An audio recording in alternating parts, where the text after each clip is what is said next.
बड़ी political crisis है, उस पर बात करते हैं। ये शिक्षकों को लेकर जो सुप्रीम कोर्ट का फैसला है, क्या ग्राउंड पर क्या सिचुएशन है और ममता बनर्जी कैसे टैकल कर रही है? क्योंकि एक तो उसी दिन फसाद हो गया कि किसके पास पर्ची है, कौन स्टेडियम में अंदर आएगा, कौन बाहर जाएगा।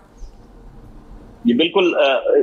तो उस दिन जो घटना हुई, ममता बनर्जी ने सीधे तौर पर इंटरवीन किया, सबको बुलाया नेताजी इंडोर स्टेडियम में। लेकिन अगर हम 6 महीने के दौरान देखें तो इससे भी बड़ा मुद्दा हुआ था आरजीकर का। आरजीकर का जो मुद्दा था उसको निपटाने के लिए भी आपको शायद याद होगा, ममता बनर्जी ने इसी नेताजी इंडोर स्टेडियम में जो जूनियर डॉक्टर्स हैं या डॉक्टर्स हैं उनकी सभा बुलाई थी और सीधे हस्तक्षेप किया था। तो ये ममता का स्टाइल है, वही उन्होंने फिर किया है। अब ये जो शिक्षक भर्ती घोटाला है, ये 2016 का घोटाला है और 2016 के दौरान चुनाव जब हुए तब हमने जो देखा कि इसका कुछ खास असर पड़ा नहीं। जो रिजल्ट आए उस पर तो ये देख के लगा नहीं कि शिक्षक भर्ती घोटाले ने टीएमसी को बहुत ज्यादा डेंट दिया है या बहुत ज्यादा नुकसान पहुंचाया है। अगर अभी की हम बात करें तो शिक्षकों का धरना प्रदर्शन शुरू हो चुका है कोलकाता समेत हर जिले में, क्योंकि लगभग 26,000 के आसपास शिक्षक इससे डायरेक्टली प्रभावित है, एकदम सीधे तौर पर, और उनके जो परिवार हैं वो उनसे जुड़े हुए हैं। तो ऐसे में जो एक रफ हम लोगों का अनुमान है, कम से कम 3 से 4 लोग डायरेक्टली इस पूरे मसले पर इफेक्टेड हुए हैं, प्रभावित हुए हैं। तो वो लोग सड़कों पर उतरे हुए हैं, आंदोलन कर रहे हैं, धरना कर रहे हैं। अब हमने कल देखा कि इसमें पॉलिटिकल पार्टीज जो विरोधी दल हैं, खासतौर पर लेफ्ट और बीजेपी, वो अब इसमें सीधे तौर पर घुस पड़े हैं, क्योंकि ये राजनीति है, मौका मिला है, चुनाव सामने है। ऐसे में जितना ज्यादा हो सके इस मुद्दे को अपने पक्ष में किया जाए, इसकी भी एक लड़ाई यहां पर चल रही है। अब ममता बनर्जी ने कोशिश की है, लेकिन वो कोशिश पूरी तरह से कामयाब नहीं हो पाई, क्योंकि जिस तरीके से डॉक्टर्स के मुद्दे पर वो जो मीटिंग हुई उसके बाद से डॉक्टर्स का धरना प्रदर्शन धीरे धीरे कम होना शुरू हुआ। लेकिन यहाँ उल्टा हुआ है, यहाँ पर धरना प्रदर्शन बढ़ गया है। वहां पर धरना प्रदर्शन चल रहा था आरजीकर का, उसके बाद उन्होंने मीटिंग की, सबको बुलाया और उसके बाद से धीरे धीरे मामला शिथिल होना शुरू हुआ। लेकिन अभी अगर हम देखें तो उल्टा हुआ है। ममता बनर्जी की मीटिंग के बाद धरना प्रदर्शन बहुत शुरू हो गया है। तो ये अब एक दो सप्ताह लगेगा समझने में कि ये मामला किस ओर जा रहा है। हालांकि अभी तक हर जगह विरोध प्रदर्शन हो रहा है, ममता बनर्जी और उनकी सरकार पूरी तरह से बैकफुट पर है, इतना तो हम बोल सकते हैं। अच्छा, दूसरी चीज अनुपम जी, ये जो इस तरीके से पोजीशनिंग हो रही है कि मेरे रहते किसी की नौकरी नहीं जाएगी, ये सवाल क्यों नहीं पूछा जा रहा है कि नौकरी की भर्ती में भ्रष्टाचार क्यों हुआ? ममता बनर्जी के मुख्यमंत्री रहते हुआ ना, तो अब ये चीज नौकरी, तो आपने गलत ढंग से नौकरी दी क्यों भाई? आप हाई कोर्ट में मुकदमा हारी, आप सुप्रीम कोर्ट में मुकदमा हारी, तो ये कोई इशू बन पा, ये एक इशू है कि नहीं है वहां पे? ये इशू है, विरोधी दल इसको उठा रहे हैं, बार बार उठा रहे हैं। लेकिन अब देखिए ना, हकीकत तो यही है कि भ्रष्टाचार हुआ, बहुत जमकर भ्रष्टाचार हुआ और उसी की वजह से तो नौकरी गई।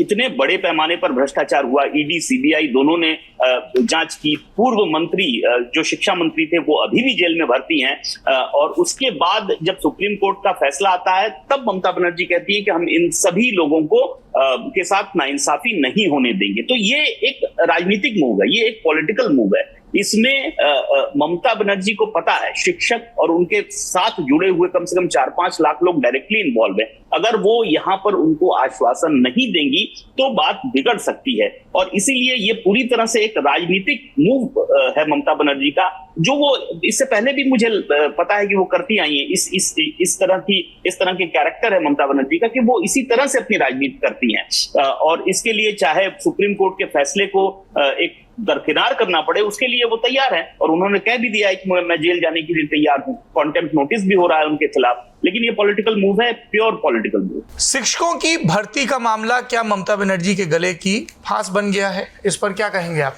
देखिए, इसमें कोई गुंजाइश नहीं है।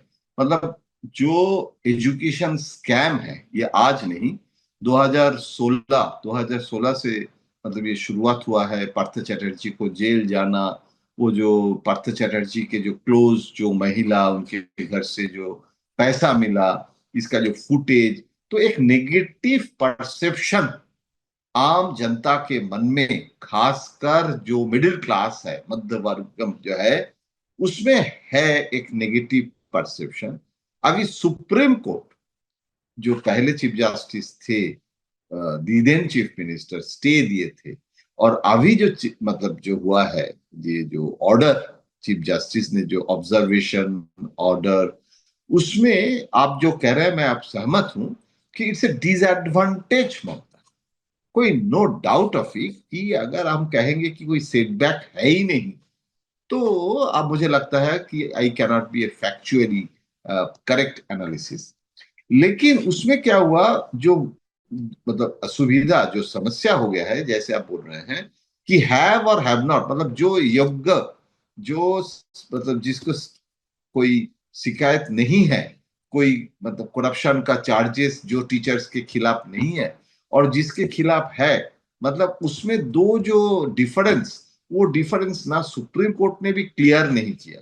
अभी टीएमसी लीडरशिप कह रहे हैं, ममता बनर्जी भी कह रहे हैं कि अगर आप खुद कर दीजिए, क्योंकि अगर आप ये डिसीजन ले सकते हैं सुप्रीम कोर्ट कि सैलरी जो है वो वापस करना पड़ेगा, जो जो टेंटेड है, तो जो टेंटेड है वो देगा, जो टेंटेड नहीं है, तो आप खुद डिफरेंशिएट कर रहे हैं, और हमने आपके पास ऑल इंफॉर्मेशन, ये ममता बार बार बोल रहे हैं कि हमने दे चुके हैं।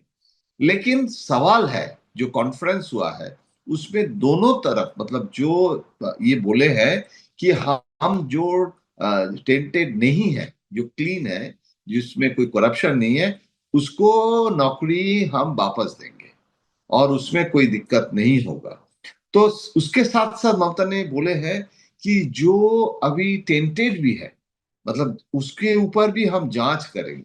तो मुझे लगता है कि इसमें एक समस्या हो गया है कि जिसके ऊपर दाग है उसको आप कैसे सैलरी दे सकते हैं, क्योंकि वो तो सुप्रीम कोर्ट का वायोलेशन होगा।